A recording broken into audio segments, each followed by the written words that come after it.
আজকের ঘটনা শুধু একজন জামায়াত এমপির বহিষ্কার নিয়ে নয়, বরং এর পরের প্রতিক্রিয়া নিয়েও বড় প্রশ্ন তৈরি করেছে। জামায়াতে ইসলামী তাদের সাতক্ষীরা 4 আসনের সংসদ সদস্য গাজী নজরুল ইসলামকে দল থেকে বহিষ্কার করেছে।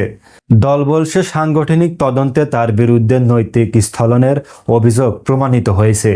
এই সিদ্ধান্ত আসে সামাজিক মাধ্যমে ভাইরাল হওয়া কিছু ভিডিওকে ঘিরে বিতর্কের পর। শুরুতে অনেক সমর্থক দাবি করছিলেন ভিডিওগুলো নাকি এআই দিয়ে বানানো। পরে কয়েকটি ফ্যাক্ট চেকিং প্রতিষ্ঠান জানাচ্ছে এটা প্রমাণিত নয়, তারা খুঁজে পাননি। এরপর গাজী নজরুল ইসলাম নিজেই বলেন ভিডিওতে থাকা নারী তার দ্বিতীয় স্ত্রী। তবে সেই বিয়ের কাবিননামা নিয়েও নতুন বিতর্ক তৈরি হয়েছে। এখন প্রশ্ন হচ্ছে তার সংসদ সদস্য পদ কি থাকবে? বর্তমান সংবিধান অনুযায়ী শুধু দল থেকে বহিষ্কার হওয়াই এমপি পদ হারানোর কারণ নয়। সাধারণভাবে পদ শূন্য হয় যদি একজন এমপি পদত্যাগ করেন, দলের সিদ্ধান্তের বিরুদ্ধে ভোট দেন অথবা সংবিধানের উল্লেখিত কোনো অযোগ্যতার মধ্যে পড়েন।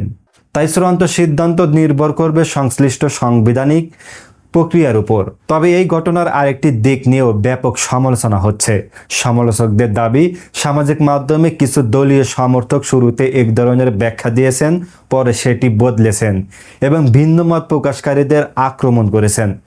অন্যদিকে সমর্থকদের একটি অংশ বলছে তাদের দলকে উদ্দেশ্য প্রণোদিতভাবে টার্গেট করা হচ্ছে।